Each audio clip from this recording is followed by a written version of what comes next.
I want to be a music producer, so I should buy the best workstation that I can get. This was way too much keyboard for me. I didn't know really anything about synthesis at the time.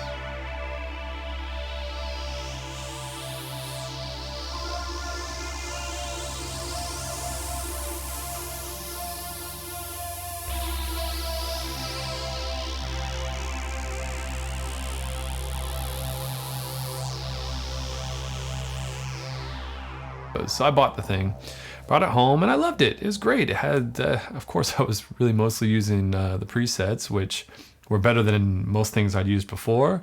Had some cool like string sounds, had some cool like synth emulators, and I really had a lot of fun. It had a lot of options just in the presets, and so I was able to kind of get a few jobs writing music for some small commercials and some company videos. 用这种有胆有型的方式来推广凯迪拉克的精神。凯迪拉克有胆有型，任我行。But I found that also, like inside this keyboard, there was and not a sequencer, but there was a little kind of studio MIDI type-ish sequencing where I think you had 16 tracks and you could actually record little MIDI type sequences in there, and you could quantize those. And I realized that, wow, like I hadn't been quantizing anything. I was playing everything by hand and just like just doing it over and over again and trying to get it just right with the beats and everything I was doing. And I realized, oh look, I can just put it in this little computer here and push this button and it makes all the beats like work in this grid. And I was like, wow, that's amazing. So then I was really using this G6 mostly for the presets and for this little MIDI sequencer where you had to play the notes and kind of move everything in with this little like turning knob and clicking the buttons and doing all those things. And I remind you, like this whole time I had Pro Tools and Logic. I just had no idea how to use MIDI. Goodbye, Yuki. See you next time.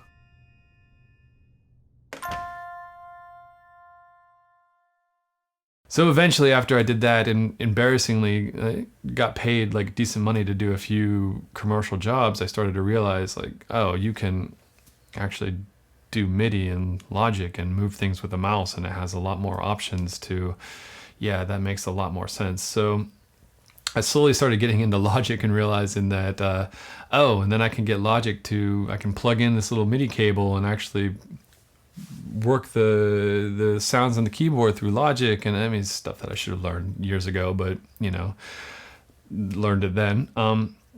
So then I started using Logic. What I found in Logic is it has some really cool native VST synthesizers in Logic. It has the ES1, the ES2, Sculpture, has a cool beat maker, and so I started using those synths, and I was like, wow, this is like kind of cool. Like look, they had a really cool like graphical interface, and then little knobs, you know, little pictures of knobs that you could turn and tweak and make different sounds. And so I started using these VST synths to make sounds and using these presets, and I used the presets in the G6 a lot less, and then it turned out that after a while I was pretty much only using this beast for a MIDI keyboard. Like virtually I was doing everything in the native synths in Logic, and I was only using the G6 as a MIDI keyboard, a very expensive MIDI keyboard at that point. So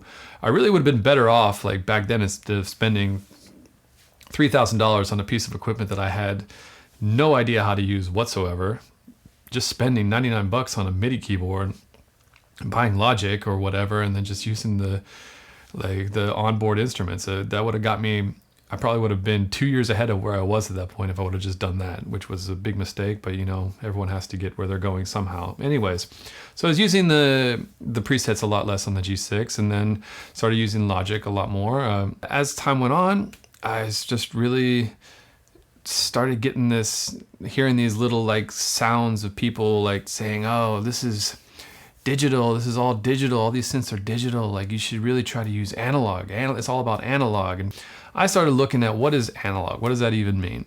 So I went online, I looked up, I think I just searched in Google, analog synths. And I think the first thing that came up was Moog music.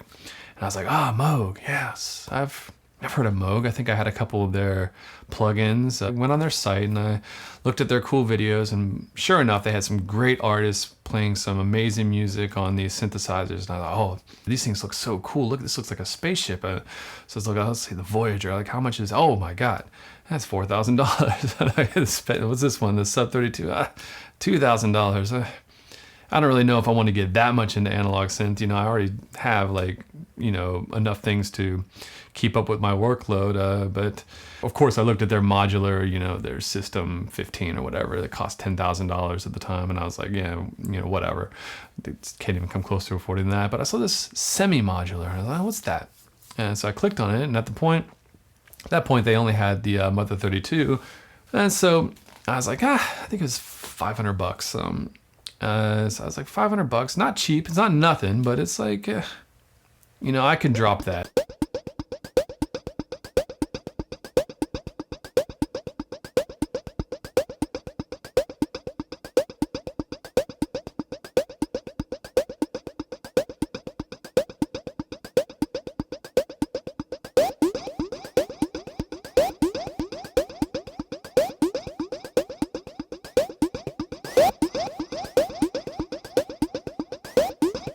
So I set it down, plugged it in, and put in some headphones, and I was, listening, and I wasn't really doing anything. I was kind of pushing the keyboard, and it was making a little bleeps and bloops, but it wasn't really doing much of anything. It was just I was like, this doesn't sound that interesting. Like, what's all the hype about this thing? So I turned on the sustain and got a little bit more of a sustained tone.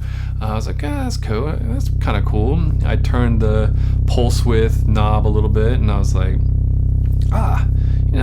something's happening there. As I turn the pulse width, I can hear that's something kind of cool, but it's not. It's only monophonic. I'm not playing chords. It's not. So then I was like, what's this knob? And I turned the ladder filter, and that was the moment. That was the moment. If there's one moment where I got bit by the synthesizer bug, it was that moment in my mom's kitchen where I turned the ladder filter on my Mother 32.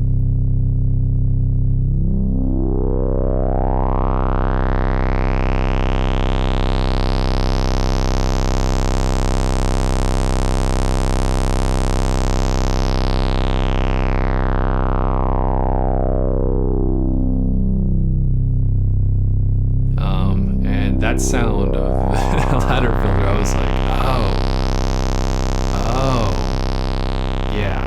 yeah, I've been fucking it up this whole time.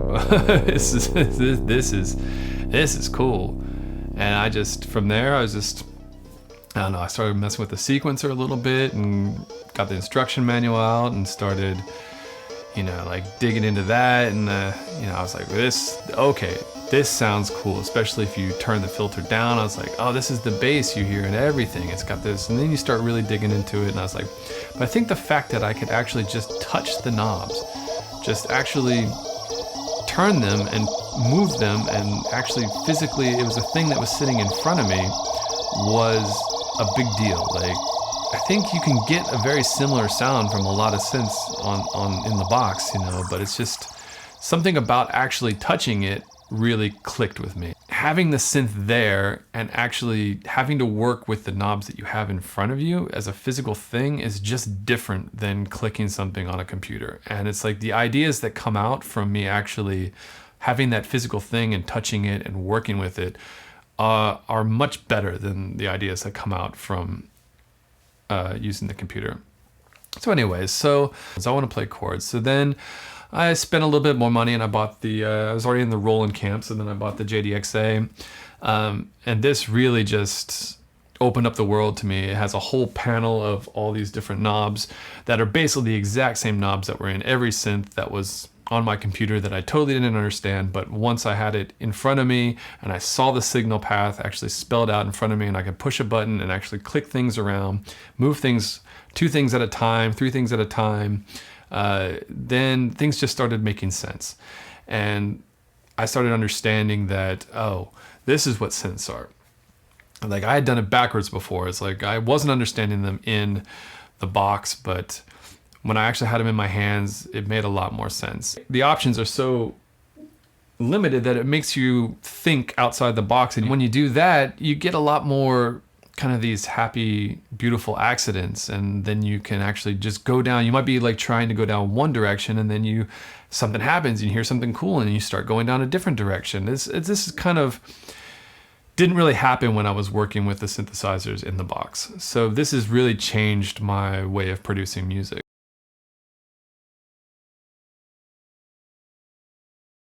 And since I spent the last 5 years like really digging into synthesizers and using them a lot more, like, well, I haven't actually even looked at what kind of synthesis options this thing has.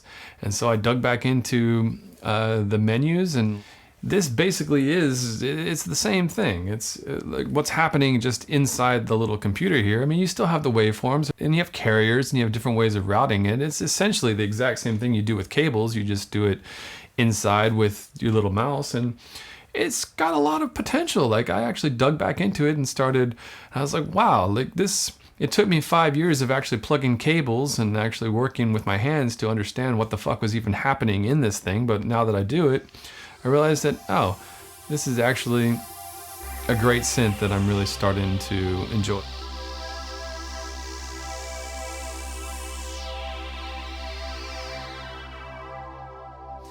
Moral of the story is, if you're just starting out, don't be stupid like me and spend thousands of dollars on a workstation. I think they just came out with a new one that costs, I'm sure, a ridiculous amount of money. If you don't know what it is, it's not going to help you. There's plenty of things you can get, like a MIDI keyboard, or Native Instruments has a lot of cool packages where you can get a little keyboard and a lot of cool synthesizers. Just get that. Like, don't be like me and buy like a $3,000 workstation that you have no idea how to use. That was a rambling story. I don't know if anyone even cares about this kind of content, but I'm gonna try to upload it and see what you guys think. Please, you guys let me know what you think in the comments below. I've got other videos on the channel that are less rambling, some synth tutorials, some covers. Please check them out. Give me a thumbs up if you like it, and please subscribe for more synth content. And I hope to see you guys in the next video. All the best. Take care.